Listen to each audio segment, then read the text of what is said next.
We love you, Lord, in your name. Amen. I feel like I should be down there tonight.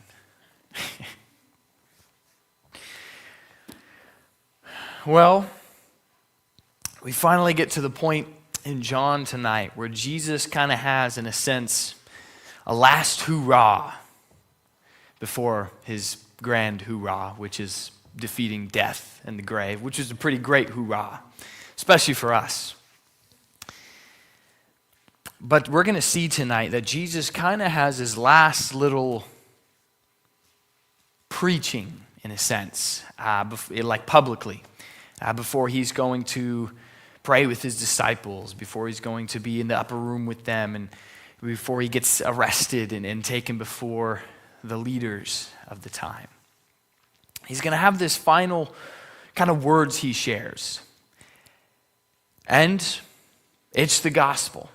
It's nothing more than that. It's not super fancy the way he says it. He actually says it quite simply. Hey, the light's here a little bit longer. Walk in the light, not the darkness. So simple. And he says that he is the light. And he gives this kind of last oomph. And we're going to see it's a little more oomph because actually it says that he raised his voice and he cried out, which Jesus was usually a little more on the calm side. He wasn't, screaming at people when he was preaching. There was the time in the temple he was flipping tables. Definitely got people's attention. But if you haven't really been paying attention the last few weeks, hopefully you have been. But if you haven't been, really zone in tonight because Jesus, this is his last moment. He needs to make sure that the people understand the truth of why he's there. And in tonight's passage, we have the passage where it quotes in Isaiah, and it's one of those ones that it can be really confusing. So we're going to get it to break it down. But I want to kind of remind you guys, again, Jesus, he's been teaching throughout his ministry. 3 years he's been teaching. And throughout those 3 years, people heard that he turned water into wine. His first miracle at the wedding. And that's a pretty cool party trick, right? Hey, wish I could do that, Give me some water and I'll be rich, right? That's pretty fancy. And, soon enough we see that there's the first healing he did. There's the first blind person he made see. There's the first person who was paralyzed he made walk. And soon enough he starts to do these things and there's just this massive following that he starts to have. Now, were those people following him in their hearts? Some of them, yes. Many of them, no. But they were following him physically. The groups of people, the crowds would follow him, right? It's like when you have really famous musicians and they tour around and people go to the concerts, right? People were following Jesus. They were leaving their house for days, weeks at a time to follow Jesus around, seeing what he would do. And then we get to one of his greatest miracles when he raises Lazarus from the dead. And they finally see that this isn't just like other prophets. There's something, this guy is raising people from the dead. But the Pharisees, they look at Jesus and they look at Lazarus and they say, we can't have this because they're taking the authority we have. We're supposed to be the people, the people that people are looking up to. We're supposed to be those guys high in stature and almighty. And they're looking at Jesus and they start to plot against him. They plan to kill him and Lazarus. And we see then that after this happens that Mary comes into Jesus as he's dining, he's eating, and she anoints his feet with oil. And we see this incredible act of worship. And we see Judas Iscariot in this story. The first time he speaks is speaking out of selfishness, thinking, hey, we could have sold this for a whole bunch of money. Not because he cared about the poor, right? That's what it says. But because he would steal from the money that they had. And all of these things, one after the other, it's building because that was God's plan ultimately.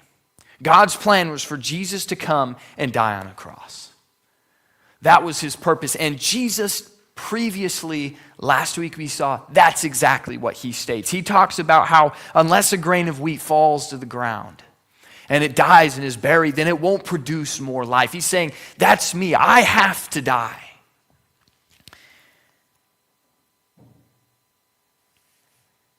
John chapter 12. I'll read a few verses that we taught last week that we looked at. Starting in verse 30 of John chapter 12. Jesus answered and said, "This voice did not come because of me, but for your sake. Now is the judgment of this world. Now the ruler of this world will be cast out. And I, if I am lifted up from the earth, will draw all people to myself." He said this signifying by what death he would die. And that's where we left off last week. All of these things are pointing to that moment when Jesus would be lifted up on the cross.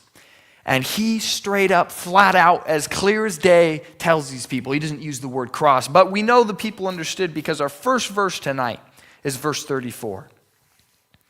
And it says, "The people answered him, 'We have heard from the law that the Christ remains forever.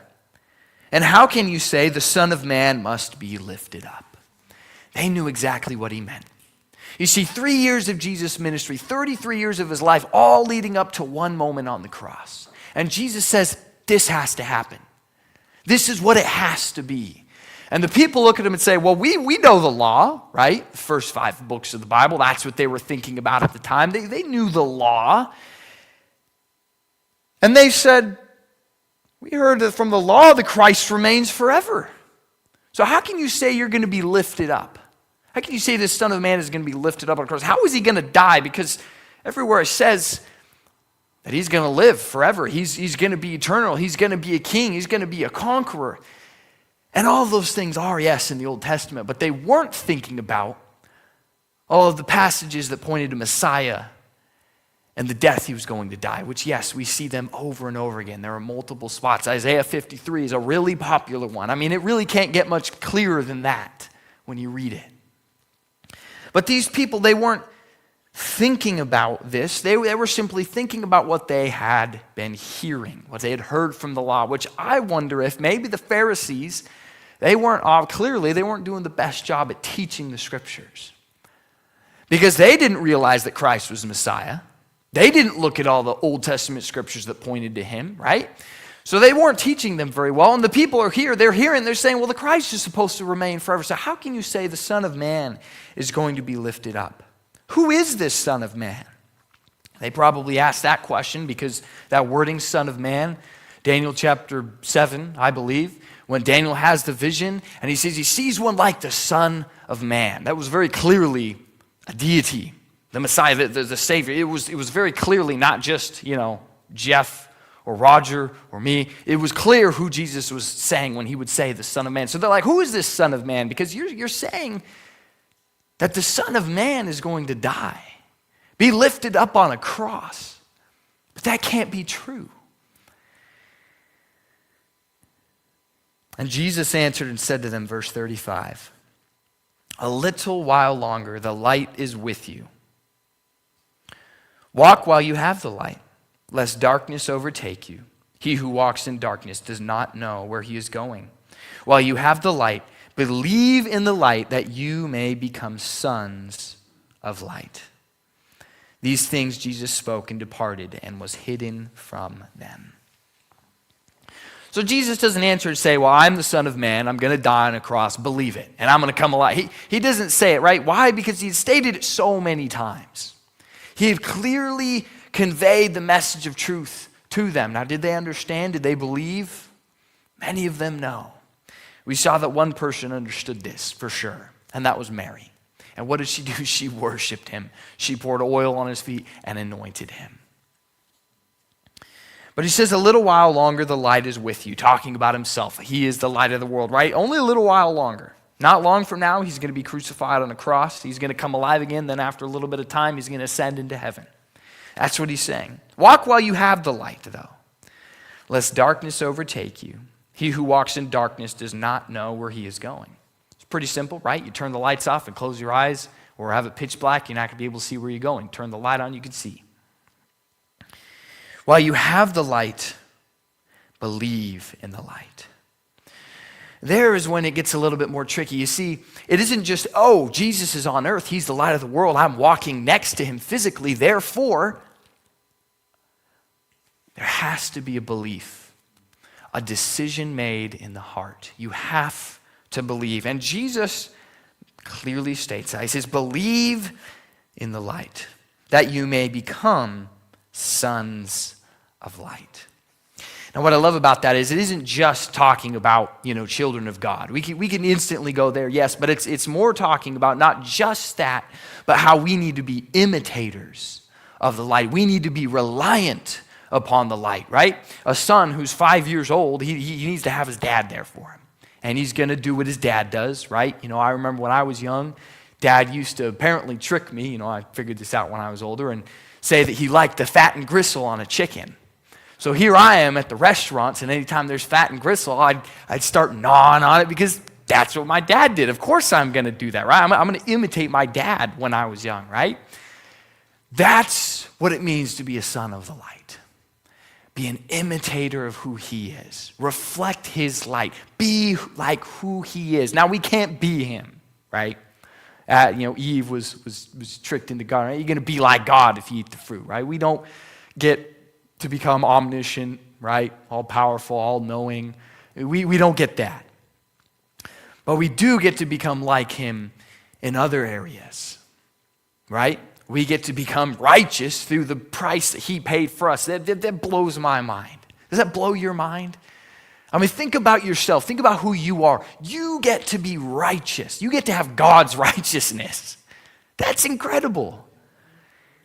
Be sons of the light. He doesn't say, so he says, while you have the light, believe in the light that you may become sons of light. Right? If you believe, you will become that. Now, what I like about that is it isn't saying, oh, you have to do all these things. No. When you believe, you instantly become an imitator and a reflector of who he is. Now, what we can do is we can learn to sharpen that. We can turn up the brightness on our brightness level, right? Sometimes people, they kind of got the dim lights. Others, it's like blinding. We can choose that. We get to make those choices, but you do, no matter what, reflect who he is when you believe. Why? Because he lives in you. There's no getting rid of him when he lives in you. You may want to, right? You may, oh, darn it, I feel the conviction from his spirit of what I did. But he's in you. Well, you have the light, believe in the light, that you may become sons of light. These things Jesus spoke and departed and was hidden from them. But although he had done so many signs before them, what signs? Things like raising people from the dead, bringing, a couple fish and a couple loaves of bread and feeding 5,000 men plus women and children, possibly upwards of 20,000 people.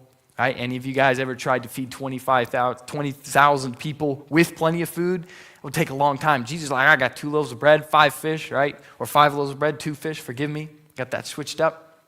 And boom, there's enough food, right? Paralyzed people are walking again. There's people who are blind who are seeing again. The things that he does are incredible. But even though he had done so many signs, it says, before them, they did not believe in him.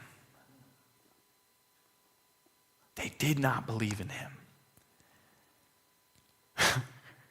Now, we, of course, think, well, yeah, obviously, if I saw someone, today, we know that Messiah isn't walking on the earth healing people in the sense that he did then. So if we saw someone raise someone from the dead now, we hopefully wouldn't just fall down and worship them, right?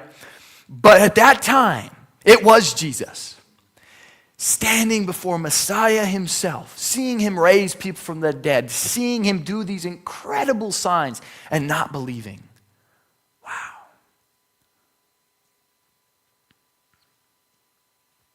Every single person has a choice. And sometimes people with all the proof in the world still don't choose it. There will still be people who, when they stand face to face with God on his throne of judgment, will still reject him. That blows my mind. That people will see him eye to eye. I'm going to tell you right now, for me, I don't care what life I live here, when I'm standing before God, I want to be with him. I already know that. But there will still be people who reject him. I don't understand that. But it's true. There will be people, and these people, though they saw the signs, they saw who he was, they saw how compassionate, how caring, how loving, how merciful, how gracious he was, how powerful he was, they did not believe in him.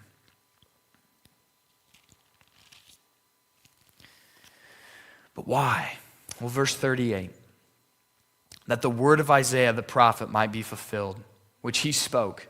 Lord, who has believed our report? And to whom has the arm of the Lord been revealed? Therefore they could not believe, because Isaiah said again, he has blinded their eyes and hardened their hearts, lest they should see with their eyes, lest they should understand with their hearts and turn, so that I should heal them. Now, when you read that at face value, it kind of goes, huh? That doesn't sound like Jesus. What, does he not want to heal them? Does he not want them to believe? On the contrary. But to understand this, we have to understand exactly what Isaiah was saying. So flip with me to the book of Isaiah, chapter 6.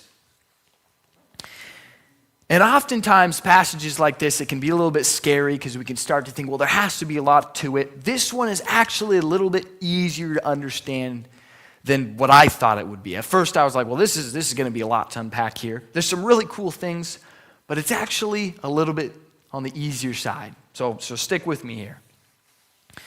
So Isaiah chapter 6, starting in verse 1. In the year that King Uzziah died, I saw the Lord sitting on a throne, high and lifted up, and the train of his robe filled the temple. Now I just got to pause there. Lucky Isaiah. Like, I would love to see the Lord sitting on a throne, high and lifted up, and the train of his robe filling the temple. I would love to actually get to say, like Isaiah, a lucky guy right there. But he sees Almighty God, the God of the universe, sitting on his throne. And above it, verse 2, stood seraphim. Each one had 6 wings. With 2 he covered his face. With 2 he covered his feet. And with 2 he flew. That would be a sight to see as well. And one cried to another and said, Holy, holy, holy is the Lord of hosts. The whole earth is full of his glory.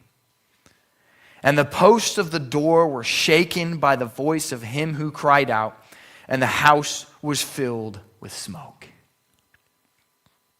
So I said, Woe is me, for I am undone, because I am a man of unclean lips, and I dwell in the midst of a people of unclean lips. For my eyes have seen the King, the Lord of hosts. So Isaiah sees Almighty God, the King of the universe, and his response is, Woe is me, I am undone. For my eyes have seen the King, the Lord of hosts. But getting to where we're going to be looking at, verse 6, continuing on. Then one of the seraphim flew to me, having in his hand a live coal from which he had taken with the tongs from the altar. And he touched my mouth with it and said, Behold, this has touched your lips. Your iniquity is taken away, and your sin is purged. Also, I heard the voice of the Lord saying, Whom shall I send, and who will go for us? Then I said, Here I am, send me. And he said, Go and tell this people. Tell them what? Keep on hearing, but do not understand. Keep on seeing, but do not perceive. So God's message so far for Isaiah to share is, you guys have heard, but you're still not understanding. You've seen, but you're still not grasping. You're still not acknowledging. You're still not accepting it. In short, what's happening at this point is God saying, okay, go to the people and tell them, hey, you guys aren't listening. You guys aren't paying attention. Why? Well, because it forces them to continue to make a choice. There could have been those who would repent, but then there would be those who hear it and go, yep, here's Isaiah again, broken record, don't want to hear it. Verse 10, make the heart of this people dull and their ears heavy, and shut their eyes, lest they see with their eyes and hear with their ears and understand with their heart and return and be healed. He was simply explaining where they were at. And since they heard it again and again from Isaiah, they still chose to ignore. And that accomplished verse 10, making the heart of the people dull and their ears heavy, and shut their eyes, lest they should see with their eyes and hear with their ears, and understand with their hearts. You see, when we share the gospel, the truth of it, we need to pretty much be a broken record with it. You see, if you had a broken record, I don't know, how many of you ever find a song you really like and you kind of have it on repeat a couple times? You listen to it more than just one time, right? When you like a song, you listen to it. But then, there's always that one song that comes on that you're just like, I just don't want to hear it. And you skip it every time, right? Anybody ever listen to CDs anymore? Oftentimes, there's that one song that you're just like, I don't really want to listen to it every time it comes on. That's what's happening here. The people are going, yep, here's Isaiah again. Yep, it's just the same today. People, yep, here's Roger or Bart. They're sharing the gospel again. We don't want to hear it. We'll just turn our minds off. It isn't God saying, I don't want you to hear. It isn't him saying, I don't want this person to be saved. Instead, he's saying, I want you to be saved. Here's the gospel again. What are you going to do with it? And they go, no, I don't want it. They shut their ears. They harden their hearts. And what Jesus is doing in John when he's sharing this, and it goes into this passage, it's helping us realize that God was simply establishing more and more the choice they were already making. He wanted them to believe. He wanted them to be saved. That's why he sent Messiah to them. That's why Jesus was face to face with them, teaching these people, and they chose not to believe. Verse 38 again, that the word of Isaiah the prophet should be fulfilled, which he spoke, Lord, who has believed our report, and to whom has the arm of the Lord been revealed? Therefore they could not believe. Why could they not believe? Because verse 37 says they did not believe. Therefore they could not believe. They chose not to believe, so how could they believe if they weren't choosing it? Right? How can you eat the chocolate cake if you don't choose to eat the chocolate cake? It's so simple. They chose not to believe, therefore they couldn't believe.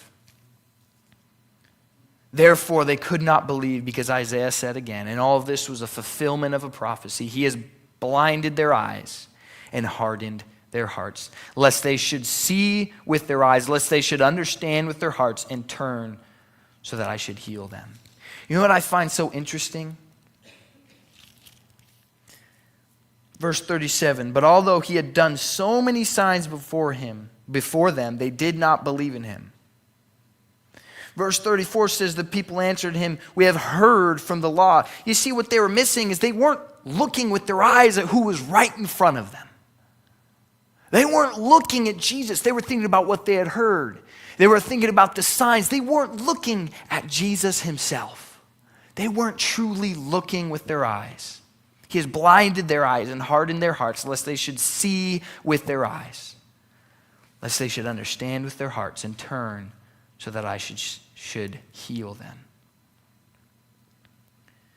These things Isaiah said when he saw his glory and spoke of him.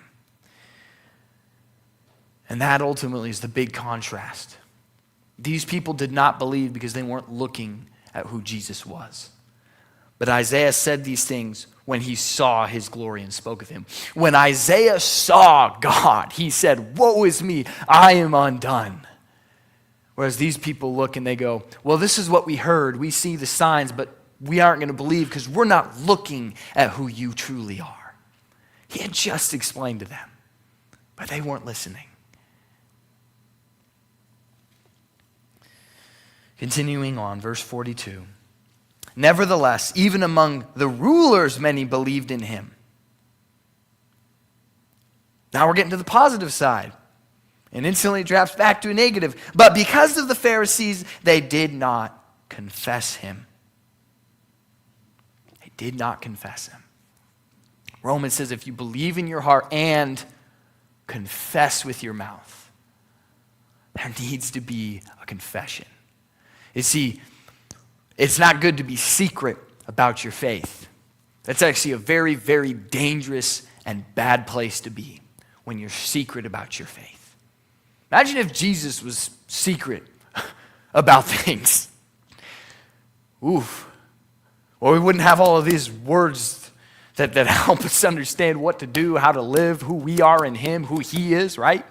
Jesus wasn't secret. Paul wasn't secret about it. Paul was so bold and open about it, he gets stoned and walks right back into the city afterwards, starts preaching it again. Thrown in prison, let out of prison, starts preaching again. He stayed in prison one time when the doors fell down. He didn't care. But then look at Peter as Jesus is arrested. He's secret with it. He's secret with the choice that he made to follow Jesus. No, I don't know him. Swears to a little girl, afraid of a little girl. Because if one person hears, then other people might hear. Then what's going to happen to me if people hear that I follow Jesus? What are they going to do to me? What are they going to say about me? Are they going to still want to spend time with me? Invite me over for dinner? It doesn't matter. What matters is that the King of the universe died for you, and he says, hey, you get to live a life with me. That's a good thing. So live it. But nevertheless, even among the rulers, many believed in him. But because of the Pharisees, they did not confess him, lest they should be put out of the synagogue. Why? Verse 43, for they loved the praise of men more than the praise of God.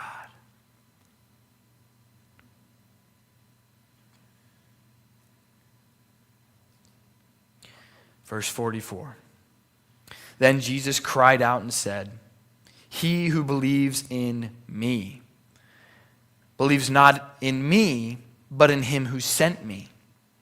And he who sees me sees him who sent me. I have come as a light into the world, that whoever believes in me should not abide in darkness.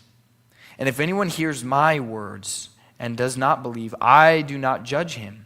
For I did not come to judge the world, but to save the world.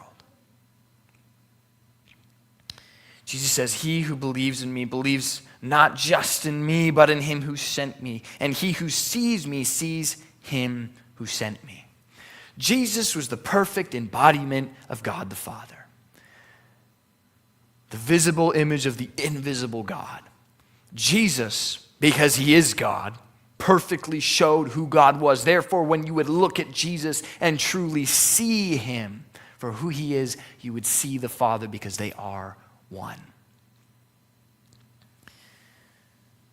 I have come as a light into the world, that whoever believes in me should not abide in darkness. And if anyone hears my words and does not believe, I do not judge him, for I did not come to judge the world, but to save the world. Now, does that mean there is no judgment? That's not what that means.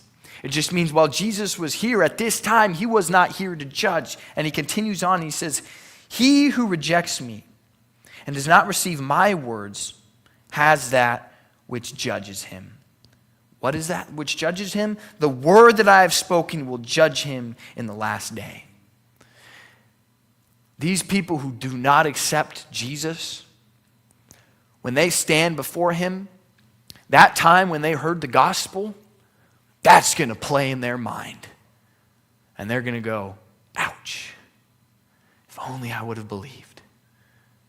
Jesus is saying, you people who are standing face to face with me right now, on the day of judgment, you're going to remember this moment. And the words that I'm speaking now, that if you don't believe in me, you're going to live in darkness, that's going to judge you.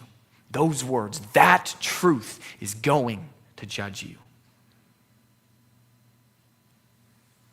Verse 49, for I have not spoken on my own authority, but the Father who sent me gave me a command that what I should say and what I should speak.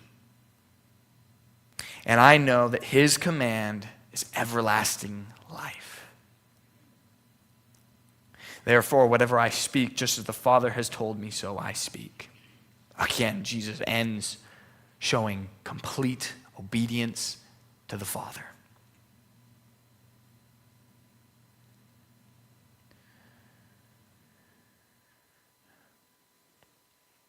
There's three main spots that I want to focus on really quickly, and then we'll hopefully have a few minutes here to talk about these things. But I want to give these points to you now, so you can be thinking about them for a minute. The first, looking at how we become sons of light, imitators of light. How can we best do that?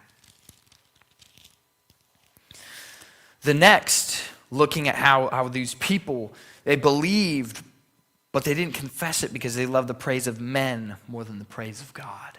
You see, if we're sons of light, we need to act like it. And being ashamed of the gospel is not acting like sons and imitators of the light. Jesus says he is the light. And thirdly, we see that Jesus represents God perfectly. We cannot achieve it perfectly. But again, as sons of light, we're supposed to represent him in some way. The last few verses I'm going to end with are a few in Ephesians and a few in Matthew. Ephesians chapter 5, verse 1. Therefore be imitators of God as dear children, and walk in love as Christ also has loved us and given himself for us, an offering and a sacrifice to God for a sweet-smelling aroma. Be imitators of God as dear children. In Matthew chapter 5, verses 14 through 16. You, Jesus says to us, you are the light of the world. A city that is set on a hill cannot be hidden. Nor do they light a lamp and put it under a basket, but on a lampstand, and it gives light to all who are in the house. Let your light so shine before men that they may see your good works and glorify your Father in heaven. That sums all of what Jesus, this whole passage, we go like that sums it up so well. Let your light shine before men, sons of light, that they may see your good works and glorify your Father in heaven, not being ashamed of your choice, but loving the praise of God rather than the praise of men. So let's come on up to the front and just spend a few minutes talking about this.